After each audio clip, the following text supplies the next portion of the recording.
नमस्कार दोस्तों।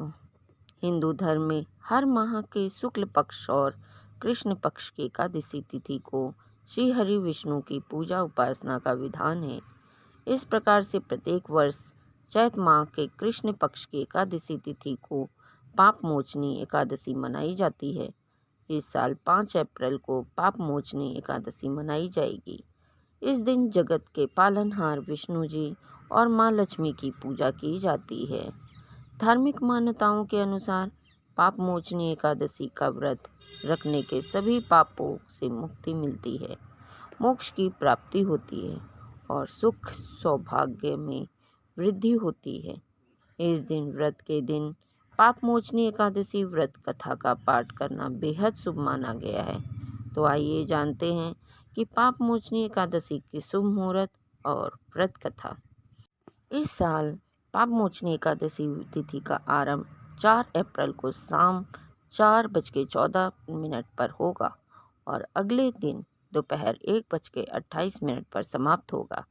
इसलिए 5 अप्रैल को पाप मोचनी एकादशी का व्रत रखा जाएगा। और अब हम पाप मोचनी एकादशी की व्रत कथा सुनेंगे। भगवान कृष्ण ने स्वयं पांडु पुत्र अर्जुन को पाप मोचनी एकादशी व्रत का महत्व बताया था। मान्यता है कि राजा मांधाता ने लोमेश ऋषि से जब पूछा कि अनजाने में हुए पापों से मुक्ति कैसे हासिल की जाती है, तब लोमेश ऋषि ने राजा को पाप मोचनी एकादशी व्रत से जुड़ी हुई एक पौराणिक कथा सुनाई थी। कथा के अनुसार एक बार च्यवन ऋषि के पुत्र मेधावी वन में तपस्या कर रहे थे। उस समय मंजू घोषा नाम की अप्सरा वहां से गुजर रही थी। तभी उस अप्सरा की नज़र मेधावी पर पड़ी और वह मेधावी पर मोहित हो गई। इसके बाद अप्सरा ने मेधावी को अपनी ओर आकर्षित करने के लिए कई प्रयास किए।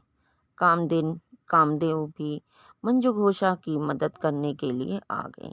इसके बाद मेधावी मंजू घोषा की ओर आकर्षित हो गए और वह भगवान शिव की तपस्या करना ही भूल गए।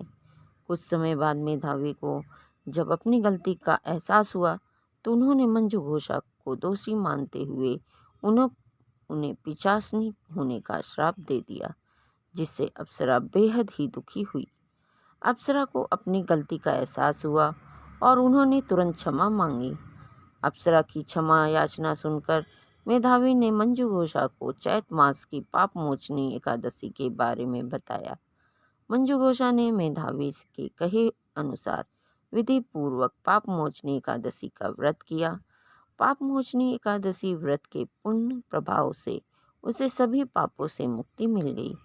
इस व्रत के प्रभाव से मंजू घोषा फिर से अप्सरा बन गई और स्वर्ग वापस चली गई।